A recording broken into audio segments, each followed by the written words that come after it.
thank you, Melissa. Hi, everybody. Welcome to this afternoon's session. I'm Charlotte, and I'm co-presenting with my colleague Vita, and we're from the Institute for Voluntary Action Research. And over the next 15 minutes, we're going to be sharing some key messages from a study we're currently undertaking around trust, power, and collaboration in funding relationships.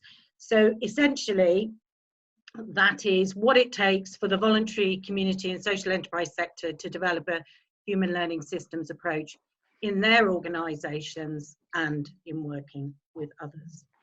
So a bit of background to that. The study is being carried out in partnership with the Tudor Trust and Newcastle Business School, and it's part of, as Melissa's already introduced, a much wider national project focused on human learning systems. And at IVAR, what we're doing is gathering a range of different examples and experiences of the way the voluntary sector organisations are working in and adapting their practice in commissioning and funding relationships. So just to say there, when we're talking about commissioning and funding relationships, we are talking about funding relationships broadly, but we will be more specific when we're talking about whether that's commissioning or other types of funding, recognising that there are some differences and that commissioning is part of a cycle, therefore a process. So just to say that. So this is a view from the voluntary and community sector. So it's a spotlight really on organisations working in or starting to work in this human learning systems way. So just to give you a bit of an overview of how we've been going about this. Different parts of the country. It's a relatively small study, but as you can see, far-reaching, different parts of England. We've carried out initial scoping interviews with stakeholders, quite a lot of desk research over our own materials from the last 15 years, so starting really with ourselves, and then in 3 other areas varying by location, but also context and at different stages of working in these new and different ways. So different stages of the advancing party, if you like. We've done a couple of focus groups, some very in-depth interviews in those areas with a total of, we're up to 43 participants today. On that, I think there's some people in the audience today who have participated in this, so I just want to use this opportunity to say thank you for those. There are several of you, I think, listening today, and we've hugely appreciated coming into your places and spaces to do that. So what we asked, in the focus groups and interviews, we asked several questions. What does working in this way look for you? So what are you doing that is different to what you did before? What is it enabled for you? So what can you now do perhaps that you couldn't before, and what's changed? Very specifically, what does it require of you that is different to previous ways of working? So it's also about things that you've had to learn, but perhaps things you've had to unlearn as well. The challenges around that and what has enabled it. So for example, the other factors that have been really useful in making things happen. So just to kickstart really with what we've finding, and we're going to share headlines with you. There is a report that will be coming in a few months, but this is the report, if you like, in short form. But first of all, we've summarised from what we heard what commissioner and funder relationships look and feel like now for the voluntary sector organisations. And we have experienced very varied pictures. So we've experienced or heard about great progress and less progress. Where open conversations are starting to, there are several different sorts of conversations starting to happen and experiments, if you like. So for example, new and ways of working and vehicles to do that are taking place and happening with the specific purpose of putting the end user centre stage in those. We've heard about sharing the risk and responsibility.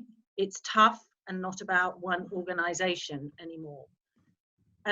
Too often, we've heard that organisations working in this way can feel like an island.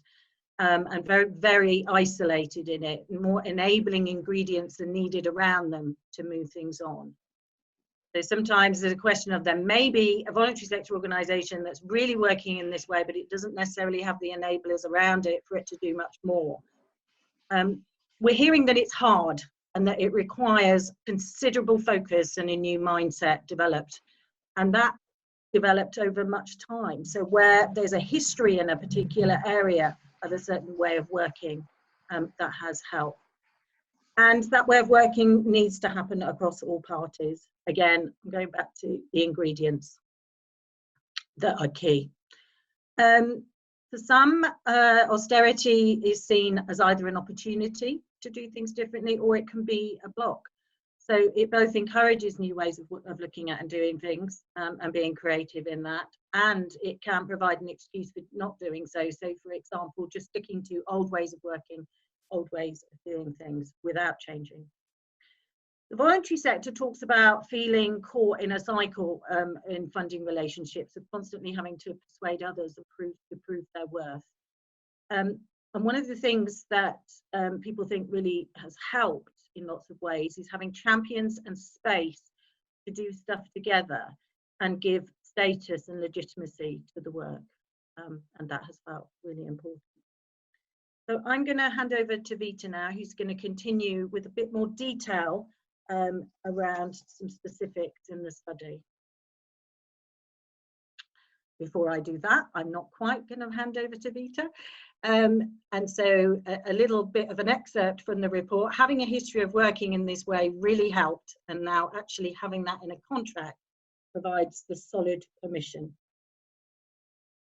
Lovely, thank you, Charlotte, and hello to everyone on the webinar. So it's really weird to not be able to see everyone there, but I did want to say a huge thank you for everyone for joining us today, and in particular thank you to Melissa for organising such an interesting series of webinars, and also another thank you to Charlotte because she will be navigating the slides, so I'm going to have to prompt her at certain points. So before delving into the findings sections, I wanted to briefly note the three concepts that we've been using, so process, behaviour and practice, as a way to illustrate the detail of what it takes and what is involved to work in a complexity-informed way.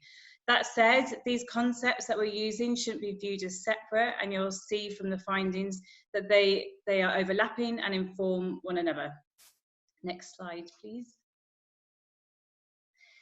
So following on from what Charlotte's been describing on the current experiences of relationships between the voluntary sector and commissioners, we asked the participants what would complexity-informed practice look like when it's happening, or in an ideal world from a voluntary sector perspective.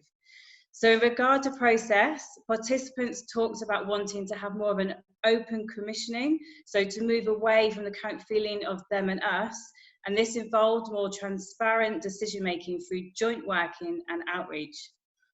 Also having experience-led delivery and design, so by bringing in people who access support right from the beginning of the process.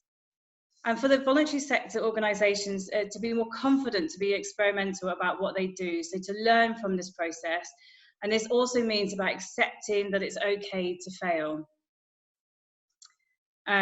It was also felt that funders and providers should share accountability. So part of encouraging voluntary sector organisations to experiment and learn is to give organisations more autonomy over what they're doing, which in turn needs collective bravery. And importantly, moving away from this siloed way of working to more collaborative working with each other, which also includes sharing those highs and lows that take place.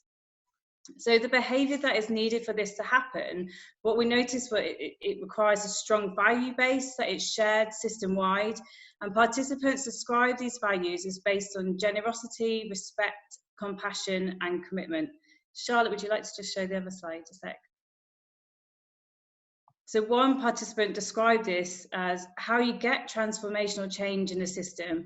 Our services are delivered around some key principles and what was best for those using the services. Can you go back? And it was thought that the voluntary sector should be viewed for its distinctive features. So for example, being nimble and flexible to changing needs, and therefore funding should be delivered in a way that maximises these features.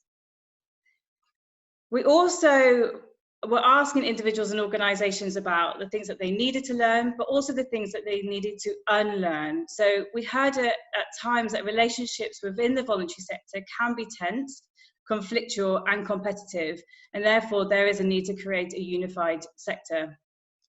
But moving into practice, to address these power dynamics and competitiveness, it was essential to build trusting relationships, to have these honest conversations, and to be able to question without fear of what the repercussions might be.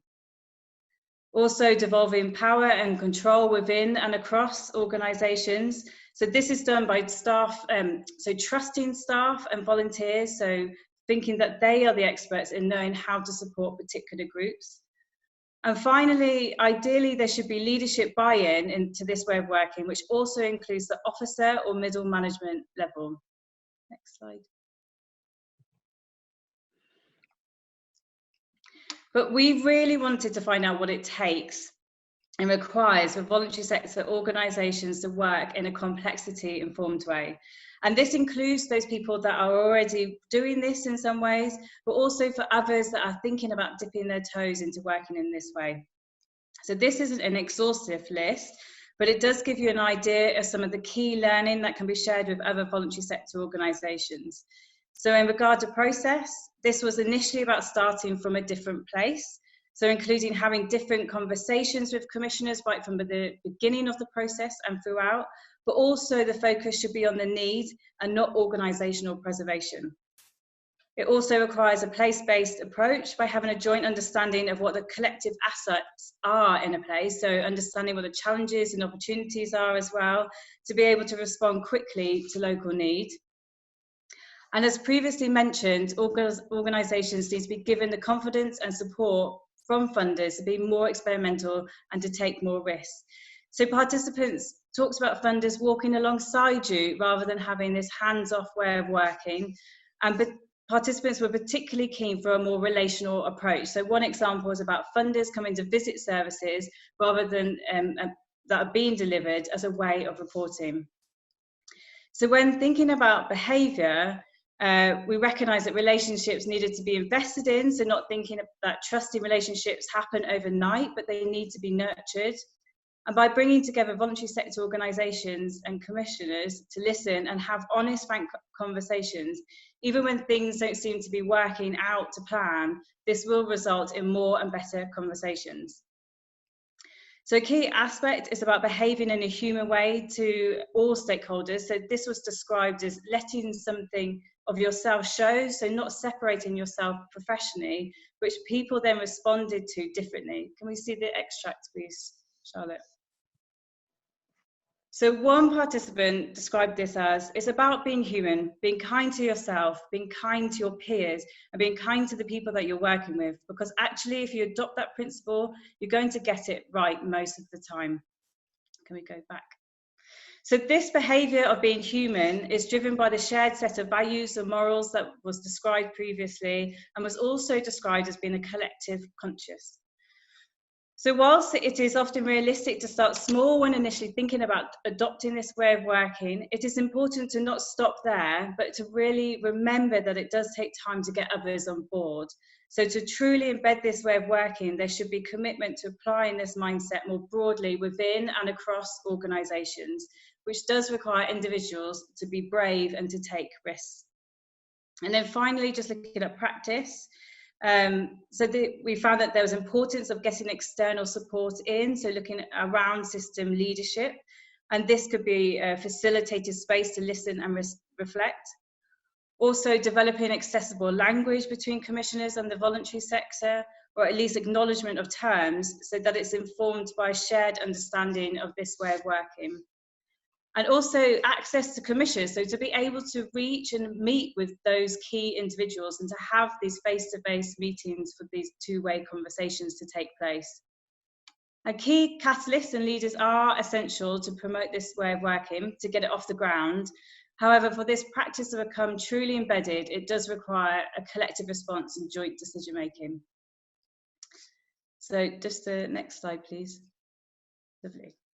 So just to give a really brief overview, we found in the fieldwork that there were real positive advantages of working in this way. So cross-sector working really was beneficial to address the needs of people and also built staff morale and confidence. That said, though, several participants did feel quite overwhelmed due to the breadth and demand of the tasks that are involved. So at times it could feel like really difficult to work in this way. And therefore it's important to acknowledge and respond to the emotional demand. And the importance of this is to ensure that individuals don't then default to the traditional ways of working when faced with challenging times. That said, for this way of working to become truly embedded, it does require real depth, so both horizontally and vertically, for this way of working to be a reality. And what we're meaning there is that it's not only about the relationship between the commissioner and the voluntary sector, but it also requires a change of mindset within and across sectors. And as we've already pointed out, it needs to be done at different levels. So we've used the ideas of process, behaviour and practice, but for this to be done at the same time and over a long period of time for real change to happen. So what next? So we aim to publish a report, as Charlotte said, in June, and that outlines learning for voluntary sector organisations on how to adopt a complexity-informed way of working. We're also exploring possibilities to test out these assumptions with commissioners to then really drill into the detail of what it requires to work in this way. We're also hoping to contribute to the report, Living the New World, which I think Melissa mentioned right at the beginning of the webinar. And really, overall, IVAR will just continue to collect information and learning from other IVAR projects to be feeding into this work.